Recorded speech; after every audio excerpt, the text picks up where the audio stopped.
So let's give a warm welcome to Dallas as he comes. Do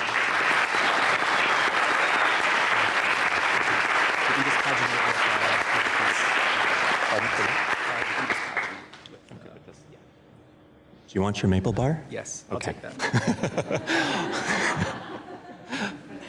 I start eating it. Hi, good morning, good morning, good morning. It's nice to see you. Time is precious. I'll just jump in. I know it's important. I know you have things going on. I know that you have babies and partners and call, but you're here. And I want to let you know I'm really thankful for that. You know, we try to slow time down sometimes, right? We want to preserve it. We want to keep it. It's just going to keep going. It just goes and goes. And so I want to just genuinely say thank you for being here. We get to share a few minutes of our lives together. That's pretty special to me. I was reading this essay by Thoreau. It's Thoreau, guys, not Thoreau. It's Thoreau like Burrow. I'm serious. Yeah, you know, you'll never forget. I was reading this essay. If you haven't read it, go read it. If you've read a long time ago, go read it. It's so good. It's about walking. It's about moving your body. It's about what our senses take in when we're out and about. And this hit me the other day in such a beautiful way. The highest that we can attain is not knowledge, but sympathy with intelligence. And that same thing he makes this connection to, the equal sign, is it is like the lighting up of the midst by the sun. I think you're going to feel a midst in your chest today that's being lighted by a sun inside of you. I encourage you to lean into that. Lean into it. We're in a cool, great space. But I think you're going to feel this today. When I started to think about preservation, I started thinking about one thing mostly. It was like salt. And I'm like, they probably have already had like a topic on salt, actually. CreativeMornings probably did. But you know, but immediately I was thinking salt is a preservative. You know, this thing that takes meat, or it, you know, can keep something encased so that it goes through time. And so then I got a nice fun segue to the place I'm from, which is Salt Lake City. Salt Lake City, it's great because it's kind of like a caveman name, kind of like fireplace, you know, like fireplace and Salt Lake City, it's that. And the Great Salt Lake is really a great salt lake. That's what it is. This is a photograph that I shot of it out on Antelope Island. You guys, it is beautiful. John Muir called it one of the greatest views on the American continent. And if you haven't been there, you should go visit. But in the summer months, there's brine flies everywhere. So go on the cusp months. But this beautiful place is home to me, and it's just a stunning thing. It's full of salt. You can't sink, right? It's a hypersaline lake. You cannot sink. You can try to sink, but you won't. And you feel grimy after you come out. But it's one of these interesting natural places in the world where there's only a few of them. So if you go do it. Just get in the Great Salt Lake and feel how you can't ever sink. It's pretty wonderful. And then I was thinking of that, and then I thought of Robert Smithson, the great earth artist, who did a fabulous piece in 1970 called The Spiral Jetty. Probably one of his most well-known pieces. Smithson was into entropy. He was into exploration of like, nope, you can't possess that artwork because I'm just going to make it so you can't have it. And this is probably one of his best things. Note, it will not look like this if you go see it, because you're going to be on ground level. Just remember that. Sometimes we have this idea, you're like, oh, I'm going to see it. You won't see it like this, unless you have a drone. But that's what it looks like. You guys, that's real pink. That's real what it looks like. So this Great Salt Lake is this really magical, interesting, otherworldly place where this wonderful piece of art is. And what I was thinking about was I was thinking about Smithson's piece is I was like, well, you know what, it's interesting. Most art deteriorates. Oil, water, time, erodes, it takes it away, it falls apart, right? We're falling apart. Interestingly though, Smithson's continues to get like this. Right? Let me make sure I've got the right facts. let's see, it's like 6,000 tons of basalt rock. And then it's encrusted in salt. So it just keeps staying longer and longer. And I really like this idea. But then I was thinking, why? You know, why do we preserve anything? Why do we keep it? Let's just do a quick audience participation. Why preserve? Anyone? Raise a hand. Memory. What? We don't want things to die. Anyone else? Why preserve anything? Remembered. Sustenance. Values. Or yes, right. Yeah. As I kept thinking about it, the why, like why keep all the stuff? Why do that? Why did, you know, it's the same, right? We're hitting the same thing, but the two that kept coming back to me was we want something to remain, that's why we preserve it, or we want to remember it, right? And today I'm going to focus a little bit more on this, remembering as part of preserving. And the act of remembering is an act of preservation. But how do we get to do that? A couple weeks ago, I was reading a really great article in Harper's by Ferris Yaber, and it's about the story of storytelling. I'd encourage you to read it. It's a fun little glimpse that he looks at all the spaces on the planet, and there's actually a lot of commonality between different stories. Like Little Red Riding Hood just didn't happen over in Germany. It like also happened in Southeast Asia. And like he connects all these stories that have a similarity. And then the other thing that I liked that I wrote down, he says that telling stories, humans gained autonomy over their subjective experiences. So I was like, yeah, that sounds about right. Yeah. And now I'm going to, as you read this, I'm going to read you something else. Like trees in a forest, we too are rooted in the living mesh of another organism, in a web of story. We give life to the stories we tell, imagining entire worlds and preserving them on rock, paper, and silicon. Stories sustain us. They open paths of clarity in the chaos of existence, maintain a record of human thought, and grant us the power to shape our perceptions of reality. The coevolution of humans and stories may not be one of the oldest partnerships in the history of life on Earth, but is certainly one of the most robust. As a psychic, creative, simultaneously parasitic and nourishing the human mind, narrative was so thoroughly successful that it is now all but inextricable from language and thought. Stories live through us, and we live through stories. If any organism can achieve true immortality, it is surely the story. So great. Hopping to another subject real quick, which you'll see how it relates to everything. A comma changed my life. Yep, little comma. Little comma changed my life a few years ago. It was sitting there and I had this weird thought that came in. It was like, I wonder if I can make a bird out of a comma. Didn't know where it came from, but it was there. So I put it down, and then I saw a little bird in it. And I was like, well, it has to have a body. Typographical marks, interesting. Well, let's make it big. Go back, okay, yep. Turn it right once, okay, resize the legs, the beak, let's adjust that. Oh, that period's a good eye, and there he was. And I had this really interesting moment, truly. I looked at him on my screen like white like this, I was like, you're gonna change my life. I had that moment, I really did. I'm like, you're gonna change my life. I don't even know who you are, but like, and I'm like, who are you? And I'm like, oh, you're red, you're gonna be red, you're Fred, red Fred sounds good, but you look like a gentleman bird, so you should have a last name, kind of. What should it be? Oh my gosh, you're Red Fred Bedoni. And oh, that's the typeface you're from. That fits. That's you. You look like your name. And then the brain went, you know what I was doing next. I mean, you're kind of getting, I was like, ah. So Red Fred, he said, hey, I'm gonna go find friends. You guys, this is a jolly troop. They're friends who show up in all shapes, sizes, and colors.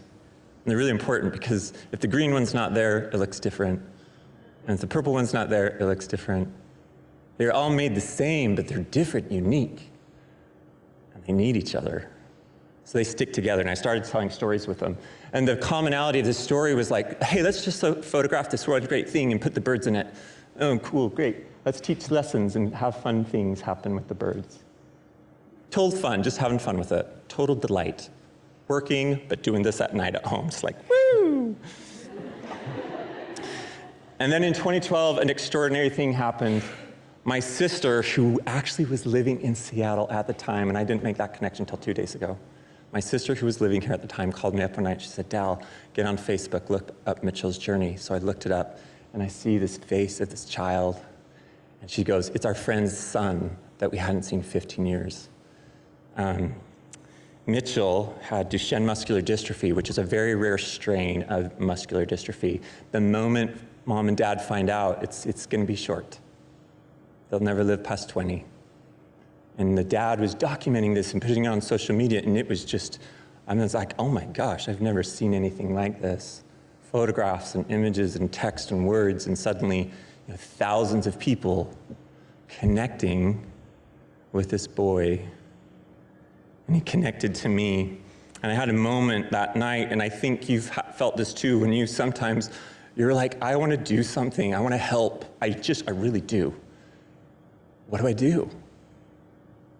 I don't get to solve his disease. I don't get to figure that out. What do I get to do? And Red Fred came and sat on my shoulder, you guys. He's like, Dallas, we need to write a book with him. We need to ask Mitchell that if he could write a book for the whole world, what would it be? So I called the parents. They said yes, but we didn't meet because Mitchell's health was declining so fast. And then 2nd of March 2013, my life changed because his little life left. The star launched out, and a 10-year-old boy changed my life.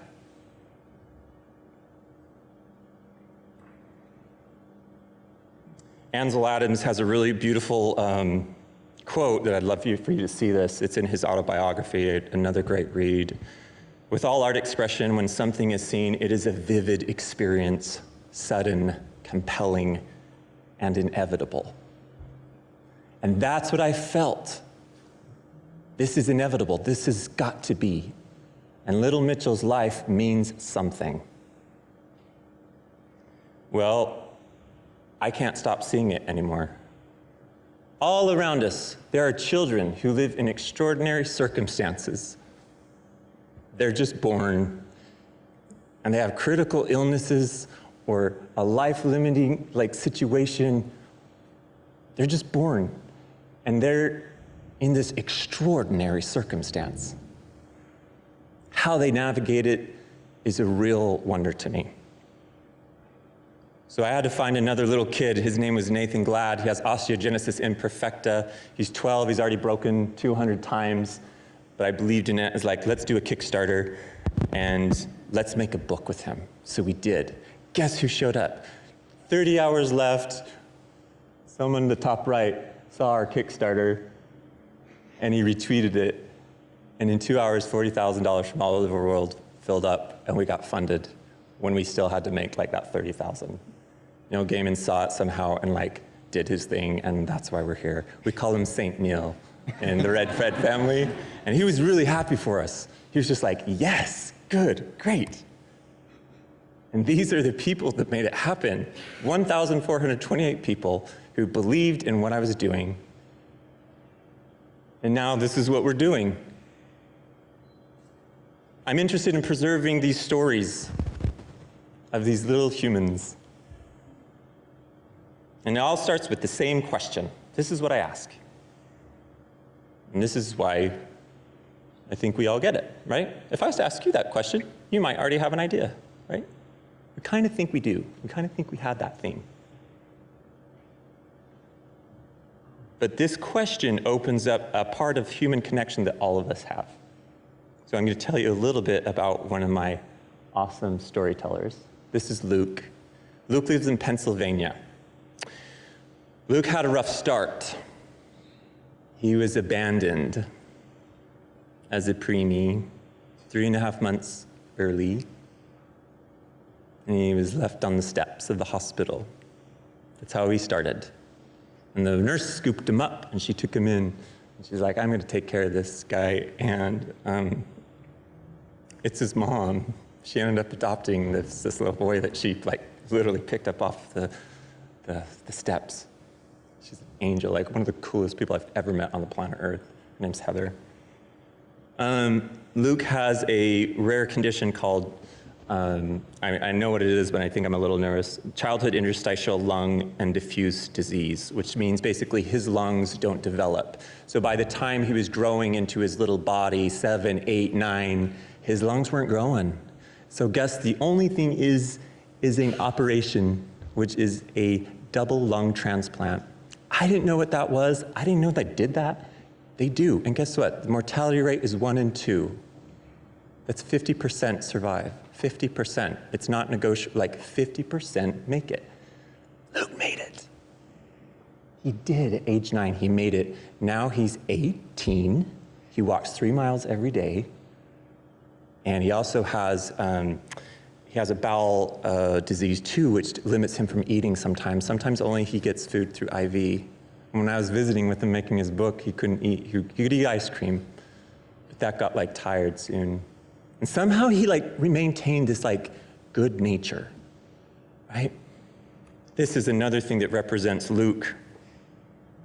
Each one of those beads is a visit to the hospital. And they mean different things. One is blood drawn out of your spine. One is a serious x-ray exam. This is Luke's life. This is how he does it. How do we preserve someone so beautiful and wonderful and yet that? Well, we preserve stories through themes. So every time we work with the kid, I have a bunch of little things for them to choose. Is it facing your fear? Is it about being brave? Is it just a magical story that you want to tell? Is it about being yourself? Luke chose that his was going to be about love and facing your fear. I was like, okay, cool. We also preserve stories through settings. What's meaningful? What's important? And what's really nice is I get to ask these, where's this going to happen? We don't get to go to Mars, but we can pretend it's Mars if we tap the right thing and play. Where do you like to go? And they choose these environments, these physical spaces. And no one quite, we don't say that in the books, but that's their spot. This is the bench where Delaney sits after her cancer treatments that she just likes to zen out. This is the shopping district that Jordan's really into. She can't walk, but she loves window shopping and Coco Chanel. They have these spaces that are meaningful. You have those spaces that are meaningful. You go there to preserve yourself. You go to preserve who you are. And in these books, we're preserving those spaces. And sometimes the parents don't even know. They're like, oh my gosh, this was they love this place? So I was like, where's your story taking place? He's like, Pittsburgh Children's Hospital. I'm like, why? He goes, because about half my life is there.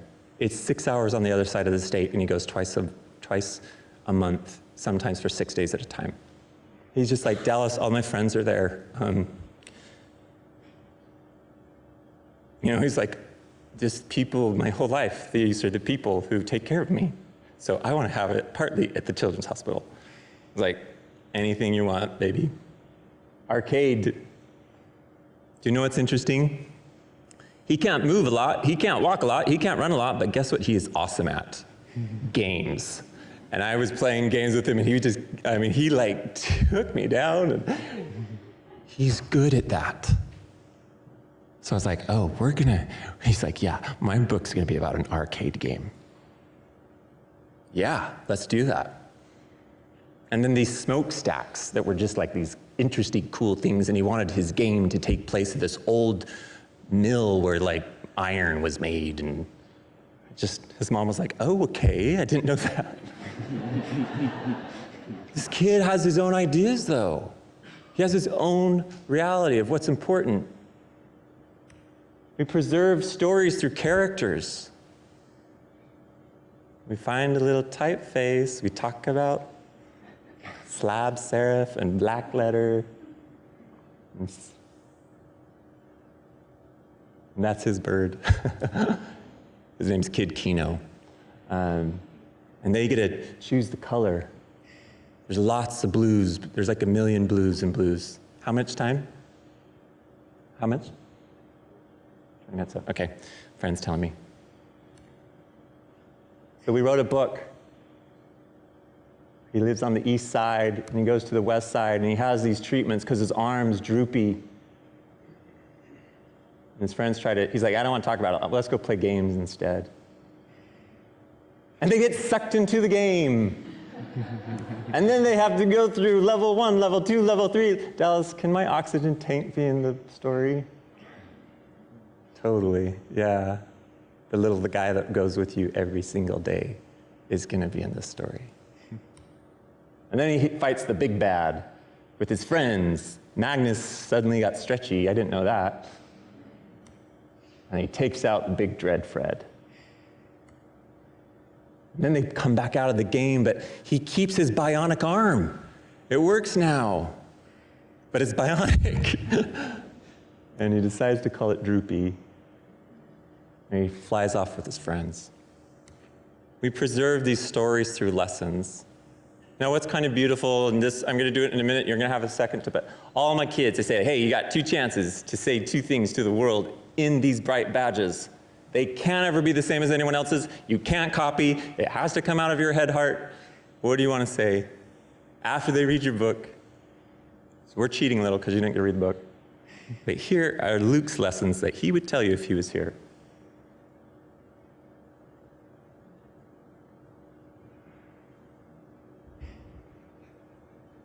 Kid figured it out. I tell all my kids, no matter where I go, I will tell their stories and I will share their lessons with everybody. These are Megan's. These are Nathan's.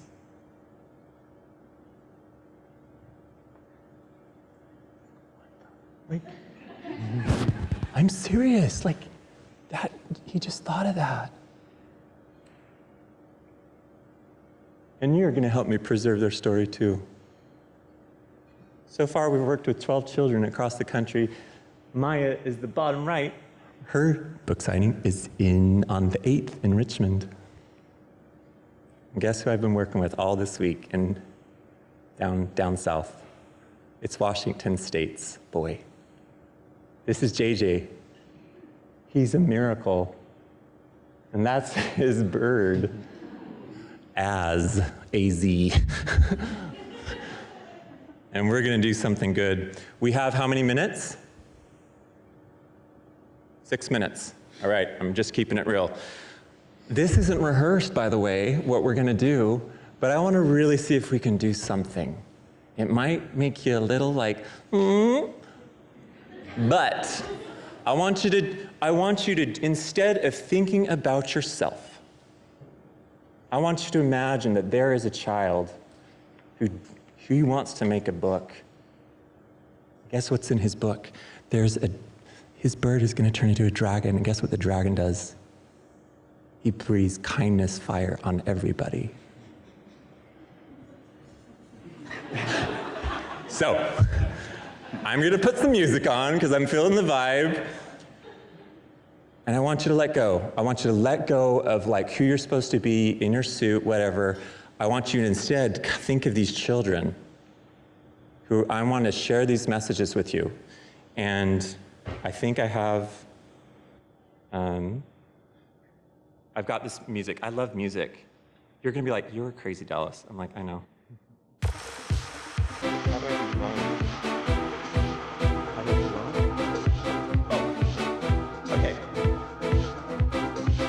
To feel it for a second. What I want you to do is, that's not that. Okay, yep, better.